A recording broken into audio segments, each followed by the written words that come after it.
I think it's accurate to say that Final Fantasy XII feels very different from any of the main series entries that came before it. It was during the course of this game's development that Square became plagued with a great deal of internal strife, which resulted in a complete overhaul of its management structure. Despite these troubles though, Final Fantasy XII proved itself to be an experience that resonated with millions of players, and departed in many ways from the trends that players had used to define what makes a Final Fantasy game. While it has some structural issues, I can't help but enjoy most of what it has to offer, and consider it to be among the better RPGs I've played since its release in 2006. The turn of the century proved to be a fateful time for Squaresoft, one that would launch a dramatic altering of the company's future course and greatly influence the subsequent development of the mainline Final Fantasy series. It was in the year 2000 that disagreements surged in Square's upper management, involving, among other things like the over-reliance on the Final Fantasy brand name, the particular implementation of a potential merger with rival company Enix. At this time, Final Fantasy series creator Hironobu Sakaguchi was the executive vice president of Squaresoft and president of its North American division, while also remaining the executive producer for the company's flagship series. It was he, along with company president Hisashi Suzuki, who opposed specific business strategies submitted by newly appointed CFO Yoichi Wada.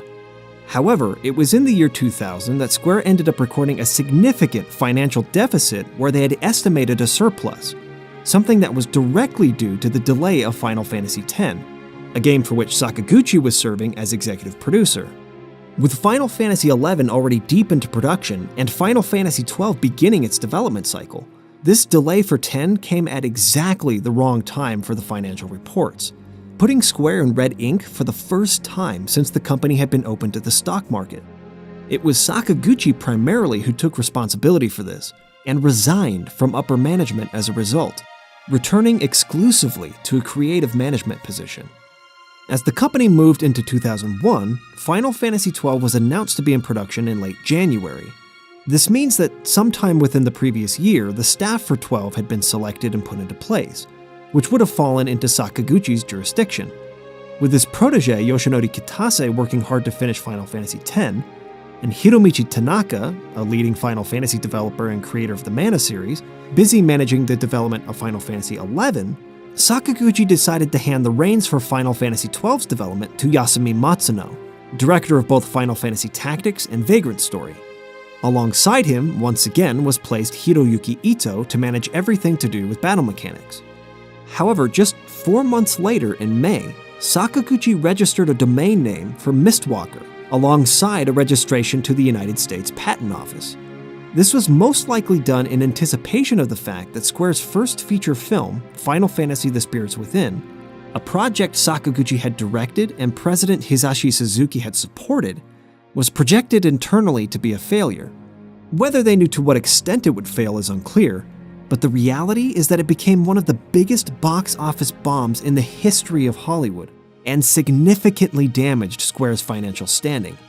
This monumental loss, along with the financial reports earlier in the year, caused Enix to back away from talks concerning the merger, and quickly led to an opportunistic Yoichi Wada stepping forward and requesting the trust of board members, believing he could rescue Square from these financial woes. In the end, they gave him that trust. Sakaguchi and Suzuki's ideas were dismissed, and luckily for Mr. Wada, Final Fantasy X, XI, and Kingdom Hearts went on to be enormously successful, putting Square back on track within 2 years. Enix then returned and successfully negotiated the merger, Sakaguchi and Suzuki left Square, and a ton of employees faithful to the creator of Final Fantasy, many of whom were working on FF12, left with him to establish his own independent game studio, Mistwalker. Many people mistakenly believe that Sakaguchi was forced out of Square because of the failure of Spirits Within, but the truth is that he had had disagreements with upper management well before the release of the movie, most notably in relation to the Final Fantasy series and how the company should develop it. He's always disliked the idea of sequels, which is why every Final Fantasy before that time had featured a new world with new characters. However, there were many within upper management who wanted to begin exploiting the series, their words, not mine, by using existing assets to create direct sequels at a low cost for maximum profits. These disagreements likely came to a boiling point with the financial reports and the box office bomb of Spirits Within, But in actuality, Sakaguchi stayed with the company for 2 years after that, leaving on his own accord to start Mistwalker well after Final Fantasy XII was in development. With all of that being said, I can only imagine how much pressure Yasumi Matsuno felt among this debacle and restructuring process. When Sakaguchi was an executive, he went through great lengths to support the creators under him, giving them as much freedom as he possibly could to achieve their own personal vision for the games they were creating. This new management, however, liked to involve itself a little bit more in that creative process. In an interview with IGN, character designer Akihiko Yoshida spoke about how the hero character of the story was originally supposed to be rugged, big, and tough. In truth, Bosch was meant to be the main protagonist of the game, though not exactly in the same form that he appears in the final version. Executives, however, grew concerned about the marketability of an older main character. They pointed at Matsuno's own Vagrant story as an example of a game featuring such a character that didn't have the selling power Square was hoping for. Because of this, they mandated that a younger main character be placed in the game in hopes to create that marketability among their target audience. With a revision like this being requested several years into the development process, when the story had certainly already been near completion, just imagine how frustrating that would have been for Matsuno as the director. In truth, it proved too much for him, and citing health issues as a concern, Square announced that he would be resigning as the director of the game while it was still in development, stepping into a supervisor role for the remainder of its production. He ended up leaving Square entirely shortly after. Sakaguchi later revealed his own thoughts on Final Fantasy XII in an interview with EGM, stating that he had only been able to bring himself to play the very beginning. You really can't expect much from a game when Yasumi Matsuno, a crucial member of the team, leaves in the middle of development. Now, don't mistake the purpose of this. I'm not bringing up all this dirt on Final Fantasy XII because I'm trying to bag on it. To the contrary, I find it remarkable how good the game is despite all of this drama that went on behind the scenes. It's by no means a perfect game, and the reasons for this are numerous, but given the rough development history, I find a lot of that to be completely understandable. That doesn't make its missteps any less disappointing, but all in all, I'd say that even considering its imperfections, Final Fantasy XII is among my favorites in the series, perhaps even cracking the top 5 for me. I credit this largely to the fact that the staff who stepped up and took over in Matsuno's place were extremely talented and competent developers. I don't think any of them are as good at telling a story as Matsuno is, and it definitely shows, but otherwise they really came through in a big way to create an overall solid experience. For starters, Hiroyuki Ito replaced Matsuno as one of the game's co-directors, and there isn't a single developer in that company, maybe aside from Yoshinori Kitase, with a pedigree like his. He was a co-director with Kitase on Final Fantasy VI and the sole director on Final Fantasy IX, two of the most well-respected games in the series.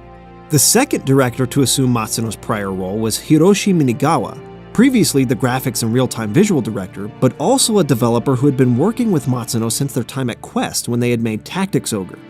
He had also worked with him on Final Fantasy Tactics and Vagrant Story, and was probably the one staff member on the team who most closely understood his mind and intentions. As had been the case on many previous projects, Ito was placed in charge of systems and battle mechanics, while the art and story was left to others, and in this case, in the hands of Minigawa. It's there that I'd like to start, with the story. But before doing so, I want to come back to Sakaguchi's statement about FF12 and add a little bit more to it. I don't share his cynical view of the game overall, and I'll repeat, I don't think Final Fantasy XII is bad, like, at all. But I do think it's clear that the game, and more particularly the story, lost something with the absence of the original director's influence. After experiencing Matsuno's previous work, it's made immediately apparent that he's a genius storyteller. When I say that, I don't just mean he has good ideas for plots and characters. What I mean is that the way in which he tells his stories, the techniques employed within every aspect from the writing and pacing to the choices made with the cinematography, music, art, and overall presentation are just profoundly adept. The same is true of Final Fantasy XII at the outset, where it begins with bold and gripping choices on all fronts. But somewhere around the midway point, it begins to meander a little and loses its sense of urgency and direction. Let me clarify that I think the plot itself is good, and many of the ideas are fascinating, but it's the techniques, those special touches of Matsuno's that make every scene feel so dynamic, that were clearly lost when he stepped away from the project. While those who filled his shoes had worked closely with him before, it's clear, at least to me, that they did not share his talent when it comes to structuring an engaging story. I think the way Bosch is utilized, or should I say not utilized, was particularly puzzling to me, especially within scenes that should in every conceivable way concern him more than any other character. There are other instances where enormous twists are revealed, and then absolutely nothing is done with those ideas after the initial bomb drop. There are also characters who to many players feel like they're just along for the ride without any clear purpose or motivation for being there. When you pull back and really dig at why the story was unsatisfactory to a fair amount of the audience though, I think what it comes down to is simply structure and pacing. I think the world of Ivalice itself, the same world that served as a setting for Matsuno's previous games, is very well realized and has some incredibly interesting lore. I think the plot, when broken down to a more basic level, has some amazing potential, and the writing when it comes to dialogue is top-notch, even better than the other main series entries in my opinion. The performances from the actors and the animation are all solid as well, not to mention how gorgeous the game was. The only issue here is just the way that story is given to the player. The amount of information given, in what way, and at which points throughout the experience. There are so many moments that left me in silence just thinking, man, that was a really great scene. But it's hard to ignore the imbalance between gameplay and plot that shows its face in the closing acts.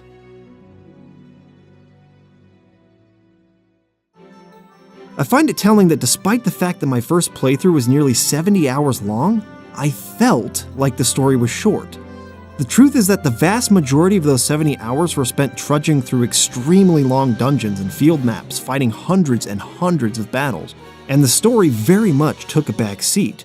When watching some of the interviews on the bonus disc for the collector's edition, I found it interesting that Hiroshi Minigawa mentioned how many great ideas he was forced to cut. He mentioned specifically that there were some great ideas that came from the writers that he regretted having to omit in order to meet deadlines. I can say for my part that the end of the game does feel like it's missing something when it comes to the delivery of the story and the resolution of many character arcs. However, I have to say that the dialogue in particular is just fantastic in this game. I personally find that the speech sits in this exact right balance between feeling elevated and appropriately antiquated, but without devolving into purple prose. I find much of the language in Final Fantasy XII to be powerful and compelling, giving this layer of polish that makes it feel really good to read and listen to. Much of this was due to how the game was localized for English-speaking countries. The translation was done by just two men, Alexander O. Smith and Joseph Reeder, who actually decided themselves to work as a two-man team in order to keep the script feeling as consistent as possible, even if it cost them more sleepless nights in the process trying to hit their deadlines. As you listen to interviews with these guys, it's clear how passionate they were about maintaining a sense of realism and scope that matched the rich world the game was based in. I think their work here is phenomenal and might be the most impressive aspect of the entire game for me. Another thing I love about FF12 is how strong the voice acting is. When we take the series as a whole, I think it's featured a lot of poor voice performances. Not because the actors themselves are bad, but because I think the voice directors have struggled to find a balance between replicating the Japanese voice work with tone, inflection, and speed, while also attempting to make the lines sound as natural as possible to English speakers. For the most part, I'd say the series has not done this well. I mean, for Final Fantasy XIII, they went as far as to train Georgia Van Cuylenburg, Vanille's voice actress, to perfectly recreate even minor sounds made by the Japanese actress. However, the complete opposite is true here with Final Fantasy XII. Just as the translators were willing to alter the text in order to make it flow naturally in English without changing the underlying meaning, the voice cast was given a ton of freedom to find and interpret their characters in their own way, irrespective of the Japanese performances. The localization team chose not to search among traditional voice actors, but rather to find their cast mostly among stage and film actors in an attempt to bring more physicality to the performances. In my opinion, this approach yielded pretty good results, which gave us the best voice acting for the entire series thus far, and went a long way toward building a solid cast of believable characters. That being said, it's probably time we address the elephant in the room, Vaughn and Penelo. I am honestly baffled by the amount of hate these characters receive online. If you've ever taken a look at the poll results conducted by the JRPG subreddit that asked community members to rate characters across a ton of different JRPGs, you'll find that Vaan and Penelo sit at second and fourth to last, respectively. They rank lower than Choo-Choo from Xenogears, for crying out loud. I'd heard a lot of complaints about these characters before playing FF12 for myself, and expected Vaan in particular to be extremely obnoxious or something. But after completing the game, I can tell you that he's really not that bad of a character. There's only one scene in the game where I thought he was acting irrationally or out of line. Aside from that, he's just a good kid trying to help out. I totally agree with the criticism that he doesn't have the strongest reason to stay with the group for the entirety of the game, because the plot revolves more around Ash, and therefore he doesn't merit being pushed as the game's leading protagonist. But despite this, he and Penelo, who has even less business participating in the events of the story, do not deserve the vitriol that they receive.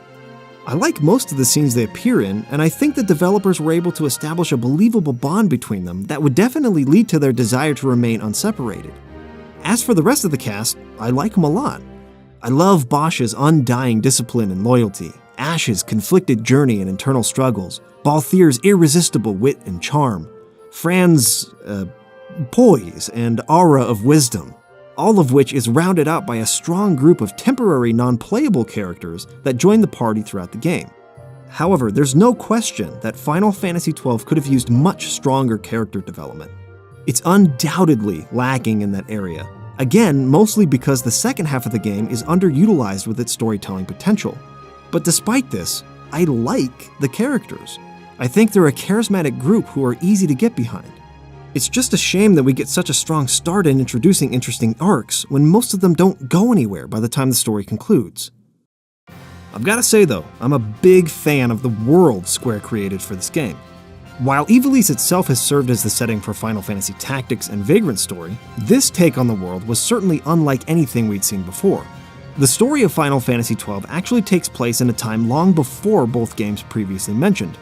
And while they were obviously inspired by Western European and particularly British medieval history, this game's art design actually took large inspiration from cultures found in the Mediterranean. This was a really fresh take for the series, and I really dig all of it. There are some players I've talked to who didn't like that a fairly substantial portion of the game, mostly in the beginning, takes place in a large desert area, but once you get going, there really are some incredibly diverse and absolutely gorgeous landscapes. It's the character design that I think I appreciate the most when it comes to the visuals, though. Akihiko Yoshida is definitely my favorite character designer for the series, with his work on FF12 and FF14 being his best in my opinion. I know that may come with some controversy, but this isn't a criticism of Yoshitaka Amano or Tetsuya Nomura, who are both fantastic artists. Rather, it's just personal praise of Yoshida's style. If nothing else, it's perfect in this instance for the more grounded setting of Final Fantasy XII, and when executed in final form, it became what is widely considered to be the best-looking game on the PS2. Literally, the only complaint I have with it is Vaughn's muscle textures, and especially his abs. Like, what on earth were they thinking with this? They got Bosch's torso right. Why did they do this to Vaughn? Those look like tattoos, not muscles. Luckily, they addressed it in the Zodiac Age, and it looks better now, but even still, when we compare it to Bosch, like, what is going on here? Another large source of controversy surrounding this game, especially at the time it was released, was how it differed from the previous offline entries when it came to battle mechanics. Even in interviews with Hiroyuki Ito, he seemed to feel like it was a little rough and could have used some streamlining. He even hoped he'd get a chance to continue refining it in later installments in the series. Let me start right off the bat by saying that the ADB system, or Active Dimensional Battle System, really isn't all that different functionally from the ATB system of earlier Final Fantasy games. Setting aside the aesthetic differences, mostly the fact that you can run around freely during battles, what we have here is a menu-based command system with an ATB bar that builds up after every action, exactly as we'd seen before. There are automated elements built into it, which I'll get into in just a second, but overall it's very similar to what had been done previously. You can also play on active or wait time, which will either force the player to select their commands in real time, or pause the game to give the player as much time as he or she wishes to make plans and execute strategies. I also love that they completely did away with random encounters here. The battles themselves also move really quickly, so the time spent in between running on the map, being interrupted by a random encounter, waiting for a long screen transition, fighting the battle, watching the character celebrate, seeing the results on the battle screen, then finally getting back to exploring again is cut significantly here. And it's cut even more so in both the International and Zodiac versions due to the fast forward feature. The most important thing for me though is that engaging an enemy, defeating it, and moving on is a totally seamless experience. There will be those who will argue that even though FF12 goes to great lengths to make battling quicker and smoother, it also adds so many enemies in the area zones, many of which contain extremely large field maps that take hours to get through, that it negates any progress they might have made in shortening the time spent fighting individual battles. The people who make that argument aren't wrong. There are definitely a number of spots where I felt very fatigued because the zones and dungeons were just agonizingly long. I became frustrated in particular by the journey from Rabanastre to Arcades, as well as the Pharos Tower, but I'd say for the majority of the game I didn't feel that frustration myself, and really enjoyed battling for the most part. One reason people might have felt like the battles weren't as exciting in this installment is likely due to the battle animations themselves. In previous games, the animations in battle were really snappy and dramatic, with characters taking wide power stances and leaping across the screen in such a way as to communicate that there was a lot of strength and weight behind the attacks. In Final Fantasy XII, though, characters don't move in the same exaggerated way, giving them a bit of a nonchalant feel as they fight. I could see this leading to some players feeling like the battles are boring, despite the fact that they mostly work the same way as previous Final Fantasy games. Also, because of the seamless nature between the game's exploration and combat, there isn't a battle track that plays every time a new battle is initiated. Rather, the area music just continues playing even when you fight, whether that's a peaceful melody or a bombastic one.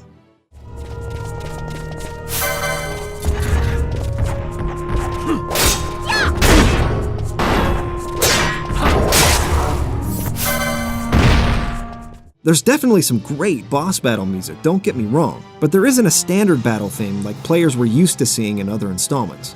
I think both of these things, on top of the sheer number of fights you'll engage in with the size of the maps, leads people to the conclusion that FF12 feels like playing an MMO rather than a single-player RPG. I also think where a lot of people get tripped up is with the gambit system. You can think of gambits like very simple if-then lines of code that dictate how party members who are not being controlled by the player will behave during battles. There are two parts to a gambit. The if statement, something like if a party member's HP falls below 50%, followed by the then statement, something like then the character will use a potion. This is probably the most rudimentary example there is, and as you might imagine, the gambit system goes a lot deeper than that, giving the player unprecedented control of how his or her party members will be automated. Most of these gambit commands will not be available right from the start though, with the vast majority needing to be purchased in gambit shops or found in chests throughout the world. Each party member will also start out with only 2 gambit slots, but can unlock up to 12 over the course of the game. The order in which they're placed from top to bottom will determine their priority, with gambits at the top receiving highest precedence, while gambits at the bottom receive the lowest. So for example, if a player places Attack Nearest Enemy as the top gambit with a cure spell underneath that, the AI-controlled character will always prioritize attacking the nearest enemy and will never cast the healing spell while there are enemies around to engage. So, it would be wiser to place the healing spell on top of it so that when a party member falls below a certain percentage of his or her maximum HP, the character will heal, then go back to attacking until someone else's HP falls below 50%. You can also interrupt your gambit set at any time during the battle by giving your characters an impromptu manual command, which will always override your gambit hierarchy. In addition to this, you can change your gambits on the fly, even in the middle of combat, to make sure your characters are acting in the most appropriate way in any given circumstance. This includes being able to swap characters in and out of the active party at will, something I loved about Final Fantasy X as well. Now, it's important to bring up here that while this level of automation is possible, it isn't necessarily required. You don't have to set up gambits for your characters if you don't want to. If you'd rather, you can give each character their commands manually. However, doing so would really break up the flow of combat in such a way as to make it feel extremely tedious in my opinion. And there's no doubt that the game was balanced with the gambit system in mind. It was intended to be played with them on, but what I'm getting at is that the player can control how much or how little automation there is. I personally ran with gambits that gave me a lot of room to give manual commands for the majority of my playthrough. But I also like to play on wait time, which allows me to settle in and think through what my next move is going to be. If you want to play the game on active time and give your party members strictly manual commands, you'll either have to be lightning fast with your menu selection, or you'll probably just die a lot.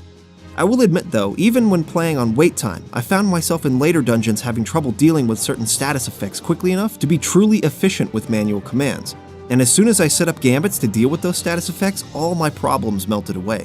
When you have gambits set up, the characters act so immediately as to make using them a lot more efficient overall. There are many players I've talked to who just don't like this at all. They'd rather have complete manual control over their characters at all times, especially during tougher boss fights. And I admit that the game definitely pushes the player toward using gambits. I personally really enjoyed the system though, and found just as much satisfaction from the strategy to be found in gambit setup as I did from customizing my party and executing those commands myself in previous Final Fantasy titles. I liked experimenting with the system and thinking through how to establish the most effective chains, and I also loved that this could be modified right in the middle of battle to make adjustments when needed. I thought it was a lot of fun, but there are a lot of people who don't. So whether or not it's going to be something you enjoy will depend on how much manual control you like to have in your RPGs. Character progression is handled with the license board, a system similar in a lot of ways to Final Fantasy X's Sphere Grid, but with an even greater level of openness and control, if you're playing the original PS2 release, that is. There are actually 3 different versions of Final Fantasy XII, and the largest difference between them is how character growth and game balance are handled. All 3 function on the same basic idea, where the player gathers ability points, called license points in this installment, after battling, and expends those points to unlock the capability to use abilities and equipment. You still have to buy spells, techniques, weapons, and armor from shops, but until you unlock the proper license, you can't use them. Apparently, the idea for the license board was inspired by the game world, in the sense that your characters are supposed to acquire licenses in order to carry certain weapons and whatnot. But in practice, it doesn't work like that, which sort of made me curious as to why they bothered with the license motif at all. But when it comes to utility, it works great. Basically, each time you unlock a new node, all the available adjacent nodes reveal themselves, allowing the player to branch out in whichever direction he or she pleases. In the original game, the player was required to explore the board in search of abilities and equipment, which couldn't be seen until an adjacent node was unlocked. But in the Zodiac Age, the player is able to see right from the beginning all of the abilities contained on the board, which gives a lot more room for planning ahead. I actually really enjoy the license board from a mechanical standpoint. It felt kind of addictive in a way, and I often found myself saying things like, okay, I'll just unlock one more ability and then call it for today. But as soon as I unlocked that ability, I saw the new ones that opened up, realized how cool it would be to have those, and wanted to continue playing until I got them. For me, it was a fairly involved process, which made it super enjoyable.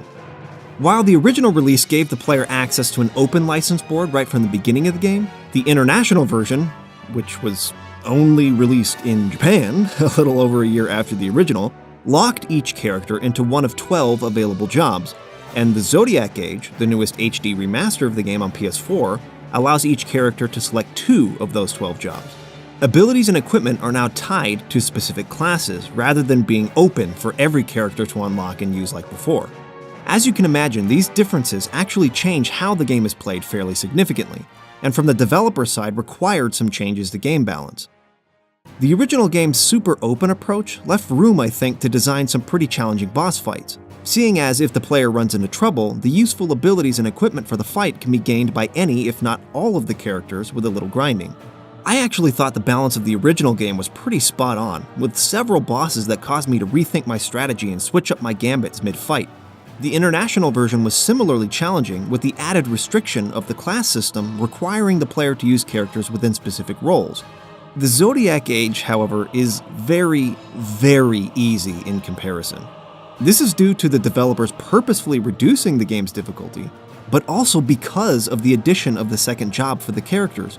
In the international version, since characters could only hold one job, they were forced to live with the weaknesses that came with it. But in the Zodiac Age, a player could take a black mage, for instance, and make up for its inherent weaknesses by pairing it with the monk class. This essentially erases the entire point of a class system to begin with, which is to have the player form a party where certain characters' weaknesses are complemented by another character's strengths. It establishes the need for team-based fighting, which was what the original game lacked because every character could fill every role. If anything, the Zodiac Age needed a rebalance of its difficulty to make it more difficult because of the addition of the second job. But unfortunately, they went the other way around and now it's laughably easy. I find this extremely unfortunate because there are a lot of other additions that make the Zodiac Age very appealing in my opinion. I have to say that when it comes to world construction and RPGs, I enjoy zones far more than seamless open worlds. While games like Final Fantasy XV have much larger maps when it comes to technical size, Final Fantasy XII's world feels so much larger because when you leave a zone, it's often implied and even shown with map paintings in the background that the party traveled very far in between. This zone structure, on top of the size of the field maps, makes Final Fantasy XII's world feel absolutely massive, which gives the sense of this epic, long journey. I find it to be an improvement over Final Fantasy X's linear maps, but also preferable to, say, Final Fantasy XV's open world structure, that ended up feeling small in the grand scale of things. Similarly to 10 though, you can't take full control of an airship flying over the world map, which was always one of my favorite feelings playing the older games. You can still ride airships, but you can't control them yourself.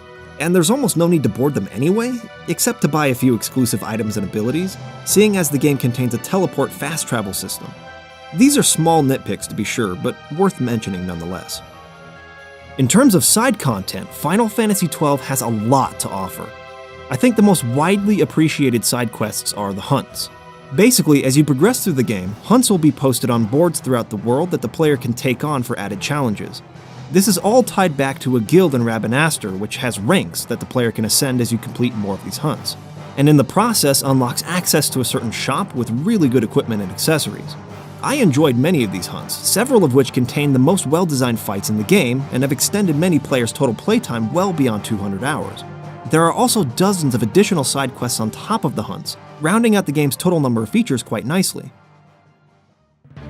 Since the very beginning of the series, there's one area in which Final Fantasy has always excelled. Even as the developers experimented with new gameplay ideas, wildly different narratives, and gigantic visual design shifts, the music has consistently been brilliant. Nobuo Uematsu has become world-renowned for his work, with arrangements of his music being performed by orchestras touring the globe. His genius with melody has helped instill a familiarity and intimacy with these worlds and characters that is nearly unparalleled. Unfortunately, as with many other changes that occurred within Square after the merger with Enix, Uematsu decided to leave the company after the headquarters were relocated. In an interview with RPG Fan, he was quoted as saying, "I thought I had reached an age where I should gradually take the control over my life into my own hands." There's no question that the loss of a composer like Uematsu was a major blow for the company.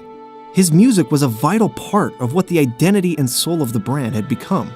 In so many ways, his soundtracks helped define Final Fantasy for the fans. Considering that legacy, and with the standard of quality that was set by Mr. Uematsu over the years, it's understandable to me how divisive the first soundtrack written without his influence would be. The only pieces of music he would write for Final Fantasy XII would be Kiss Me Goodbye, the theme song played during the credits, as well as a co-written piece for the opening of the game. To replace Uematsu, Matsuno had brought on longtime friend and colleague Hitoshi Sakimoto, who had been working with him since their days at Quest with Ogre Battle and Tactics Ogre. He had also composed Final Fantasy Tactics and Vagrant Story for Square, and I don't know about you, but I find that to be an incredibly impressive body of work. There are few composers I would have found to be more worthy of being given the reins to a main series entry, but there's no doubt that Sakimoto's style is very different from Uematsu's. While Uematsu's work showed a great diversity in tone and genre, Sakimoto's has a more cinematic quality that resembles the classic Hollywood feel that composers like John Williams helped to pioneer. There are many who will say the Final Fantasy XII soundtrack is not memorable in the way that Uematsu's scores were. They'll tell you when they hear a song from the early Final Fantasy games that images of the characters and locations will immediately spring to mind, something I can confirm to be true for myself. They'll then tell you that this simply isn't the case with FF12, where much of the music is passable but forgettable in their estimation. I have to put it on record that I disagree with this wholeheartedly. While I can clearly hear the difference in style, and while this OST doesn't feel anything like the previous Final Fantasy games, I think the melodies are outstanding and memorable in their own way, and there were plenty of tracks that gave me chills and evoked strong emotion. Again, I understand and agree with the sentiment that they don't feel like classic Final Fantasy, something that I think for many players is true of the entire game. But I do think for the world and story, this music fits magnificently. Not only that though, but I also find myself listening to the soundtrack in my free time. To me, it's just a really strong OST. And while I know there will be many in the comments who will disagree with that, I've listened to these songs over and over during the last 3 or 4 months and can confidently say that my appreciation for them only continues to grow. Of course, music is a highly subjective topic, and as is the case with Matsuno's style of storytelling, Sakimoto's style of composing just seems to resonate with me. Since this is the case, take my opinion for what it's worth, but I think FF12's soundtrack is terrific.